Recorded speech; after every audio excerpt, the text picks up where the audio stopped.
Hello everyone. ఒకవేళ నేను ఈ ఛానల్లో వీడియోస్ అప్లోడ్ చేయట్లేదంటే నా డైలీ ఛాలెంజెస్ చేయట్లేదు అని అర్థం కాదు. చేస్తూ ఉంటా, బట్ టైం కుదరకో, నా బద్ధకానికో, లేజినెస్కో ఏదో దానికి వీడియోస్ అప్లోడ్ చేయడం కుదరదు అన్నమాట. ఈరోజు నా డైలీ మైండ్ మేజర్ వచ్చేసి label your emotions in a conflict.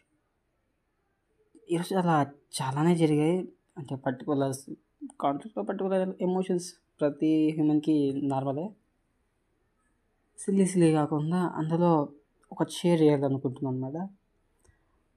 నా గురించి చూడంగానే అందరికీ ఒకటే క్వశ్చన్ వస్తుంది: వీడెందుకు ఇంత జుట్టు పెంచుకున్నాడు, వీడెందుకు కాళ్ళకి చెప్పులు వేసుకోడు అనేసి.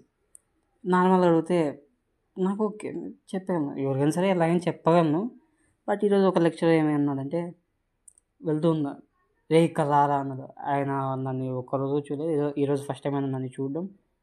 నేను కూడా ఆయనతో పెద్దగా పరిచయం లేదు. ఆయన డిప్లొమా లెక్చరర్, నేను బీటెక్ కదా, లేదు. ఆయన బాగా కోపంగా రే ఇక్కడ రారా అని పిలిచాడు అనమాట. ఏమైనా వర్క్ ఉందేమో అని వెళ్ళి అడిగాను, ఏం చెప్పండి సార్ అని అడిగితే, ఏం నువ్వు అట్లా ఉన్నావు, చెప్పులు వేసుకోలే, ఏమైంది అన్నాడు. నేను నార్మల్గానే వేసుకుని చెప్పేసాను. ఇంకా అలాగని క్వశ్చన్ చేస్తూ ఉన్నాడు. నాకు తిక్కలేసి కొంచెం చెప్పాను అనమాట, నాకు ఇష్టం లేదు, నేను నార్మల్గానే ఇట్లానే ఉంటాను చెప్పేసి. ఓ అందుకేనా నీకు తెల్ల జుట్టు వచ్చింది అన్నాడు.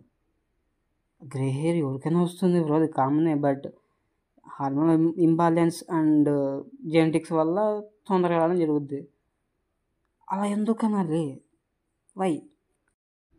నాకైతే ఆ టైంలో చాలా కోపం వచ్చింది. యాజ్ ఎ లెక్చరర్గా ఎలా బిహేవ్ చేయాలి మీరు, బట్ అలా ఎందుకు బిహేవ్ చేశారు? బట్ నేను లైట్ తీసుకున్నా. ఆయన ఎవరో నాకు తెలియదు, నేనెవరో ఆయన తెలియదు. ఏదో అడగాలనేసి అడిగాడు, చెప్పేసి అంతే. నేను కాబట్టి అలా నార్మల్గా రియాక్ట్ అయ్యా, నార్మల్గా ఆన్సర్ ఇచ్చా. బట్ మా అర్జున్ గారు అయితే వాట్ ఆర్గ్యుమెంట్ ఆ లెక్చరర్తో. బీ కేర్ఫుల్ ఇలాంటి వాళ్ళతో. పెద్దగా పట్టించుకోవద్దు. వాళ్ళు ఏమైనా కొనుక్కొని ఏమైనా అనుకోని, ఎవడేమైనా అనుకోదురా. నీకు నచ్చినట్టు నువ్వు బతుకు, నీకు నచ్చింది చేసి, అది ఏమైనా సరే. తప్పు చేసావంటే నువ్వే రియలైజ్ అవుతావు. ఆ తప్పుకి పరిష్కారం కూడా నీ దగ్గరే ఉంటుంది.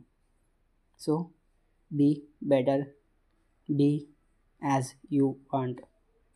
First be you.